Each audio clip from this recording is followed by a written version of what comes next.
Thank you very much, Philippe, for the nice word. I think that it's very important to be able to predict weather, and we'll know when we'll have wind for energy as well as for sailing on the lake. Yeah, we will work hardly toward both goals.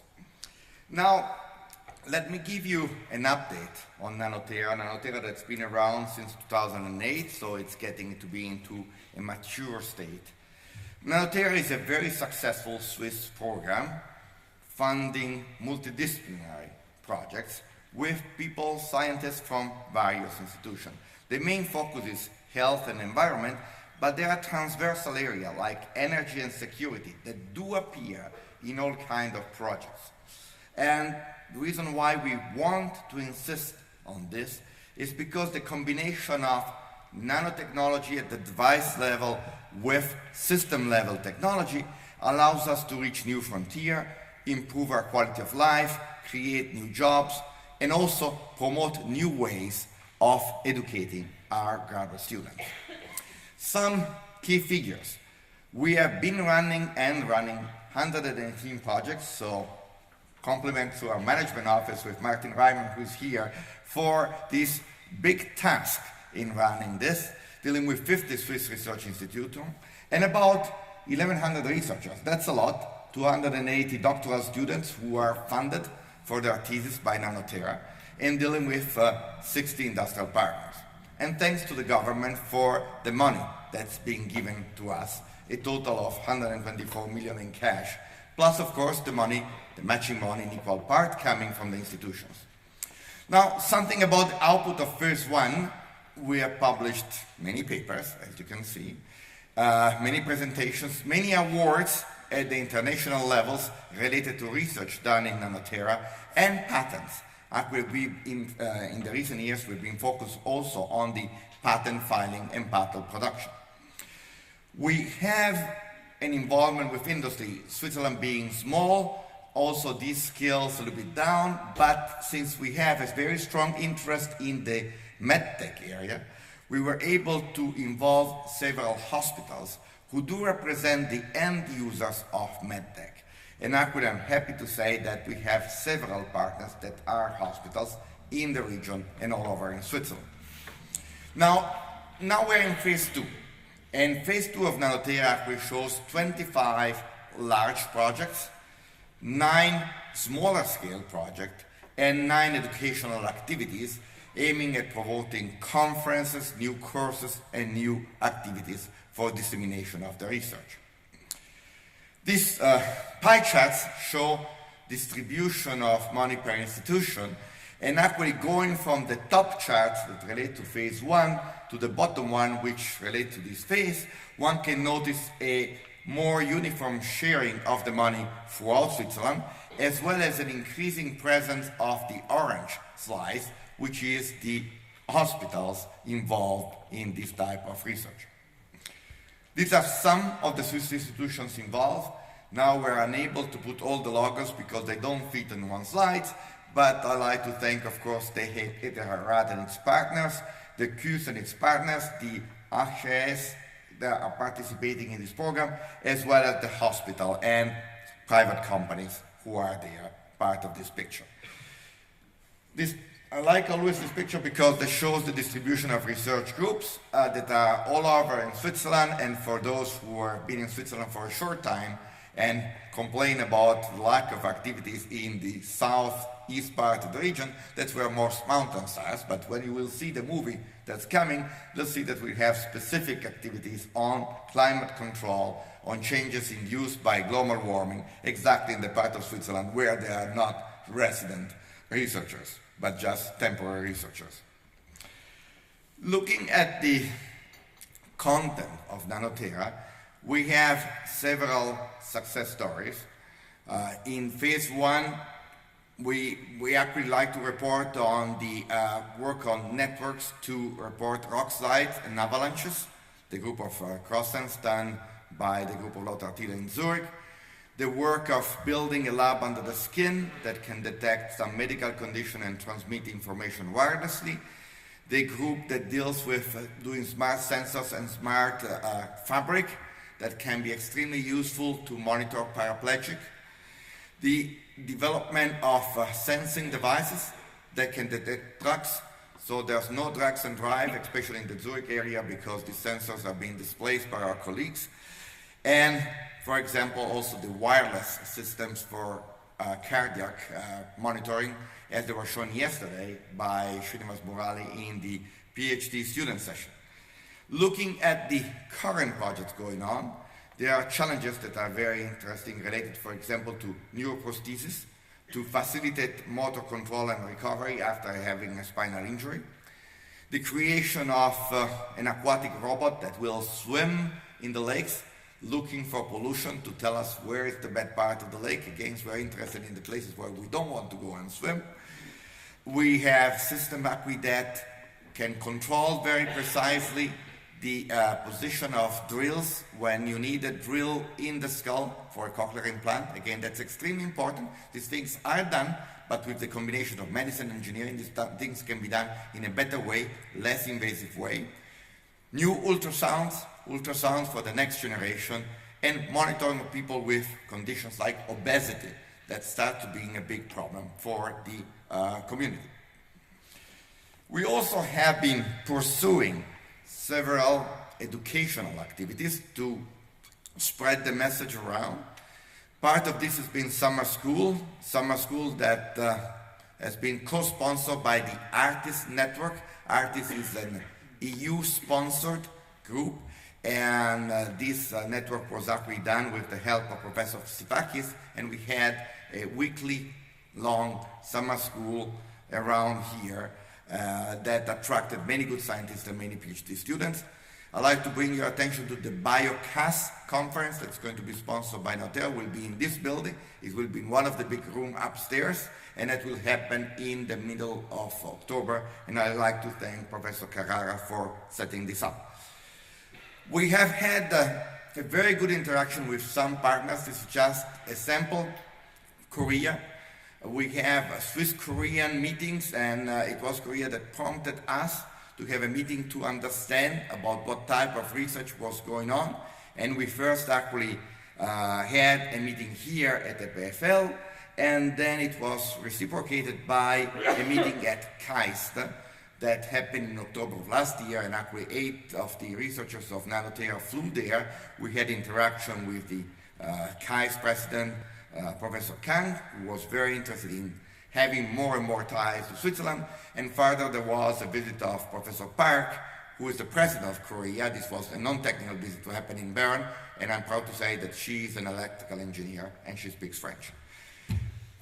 Future involves one activity that I'm pushing, which is called Bridge, which is an activity aiming at identifying one of the problems that we see in Switzerland. We have research, we have innovation, but very often the research done in the publicly funded institution like universities does not translate in an economic impulse.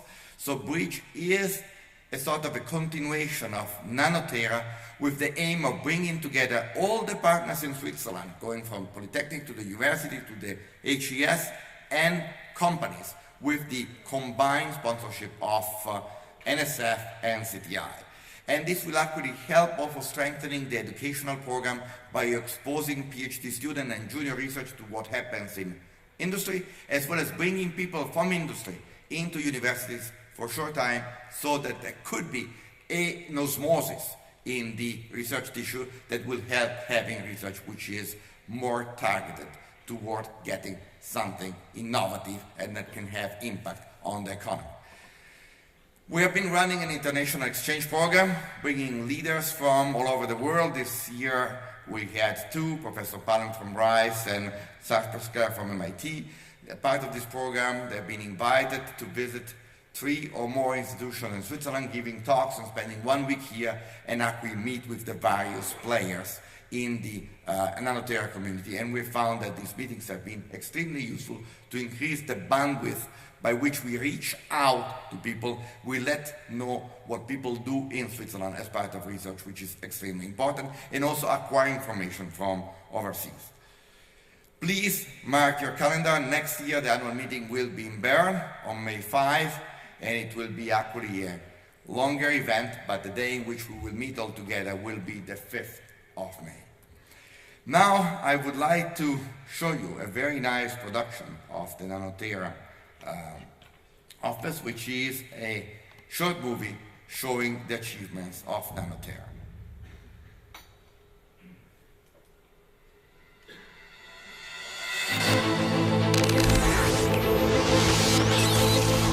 Nano-Tera is a Swiss program to fund research on the engineering of complex systems involving nanotechnology for applications in health and the environment.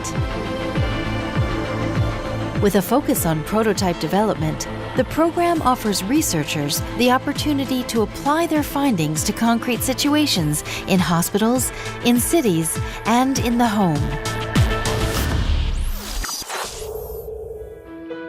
Nano-Tera research takes advantage of extreme miniaturization in electronics to reduce size and energy consumption. This improves the autonomy and mobility of electronic devices and allows them to be used to efficiently monitor pollution in cities, improve medical services, and create new approaches to personalized medicine. Nano-Tera has explored new technologies. We expect this technology to play a significant role in the development of new companies within the country. We have chosen the best scientists in Switzerland to work in these topics.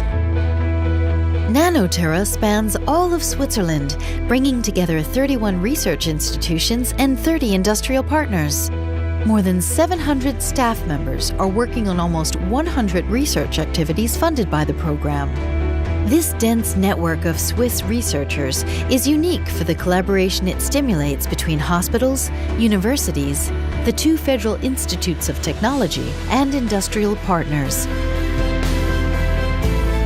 In the health domain, leading scientists in nanotechnology and systems design are collaborating with healthcare specialists to create next-generation smart prostheses for hip and knee replacement.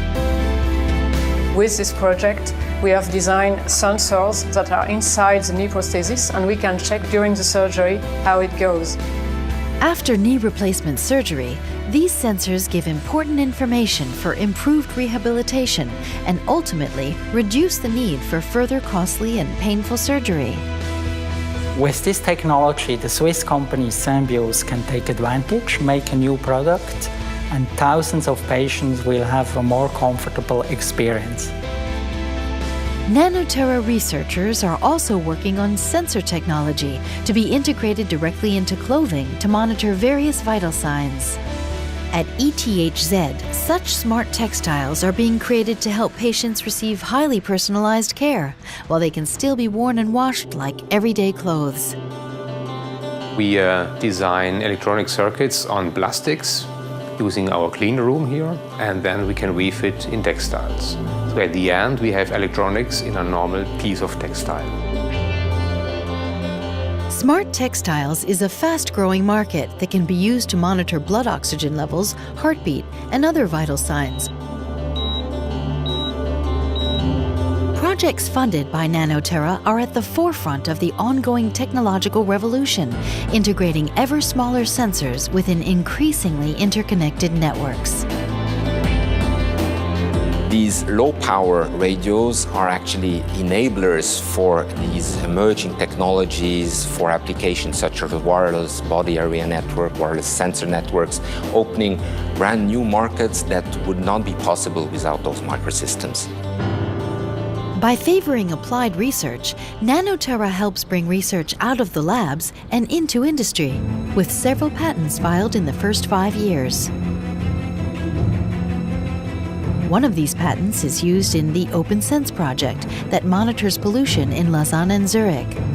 This information helps citizens and policymakers to ascertain urban pollution's impact on health and the environment.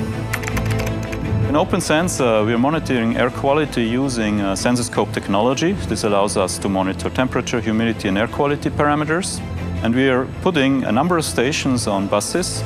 And compared to static stations, this is like we would have a much larger number of stations, giving us a very precise image of what's going from one street to the next.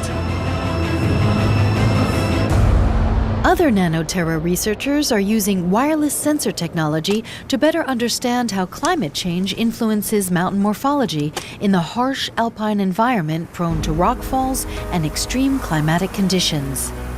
We've mounted our sensor networks on the peaks of the Swiss Alps on the Matterhorn and Jungfraujoch. They've been operating for multiple years now, churning out many millions of data points.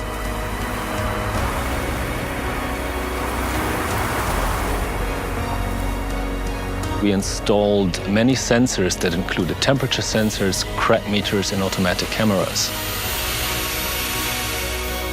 These spatially distributed and very dense measurements helped us to get insight that we didn't think possible only a few years ago.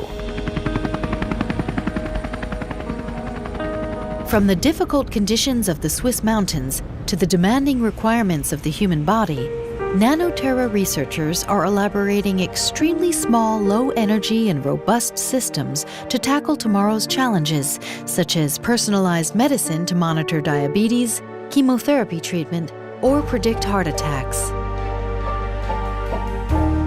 We have fabricated a biochip that can be implanted under the skin.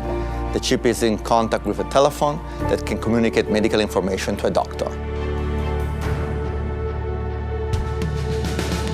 In case of an heart attack, the heart of the patient releases into the blood some special molecules, like for example troponin, and our implantable biochip is able to detect this molecule and to inform the doctor that the heart attack is coming.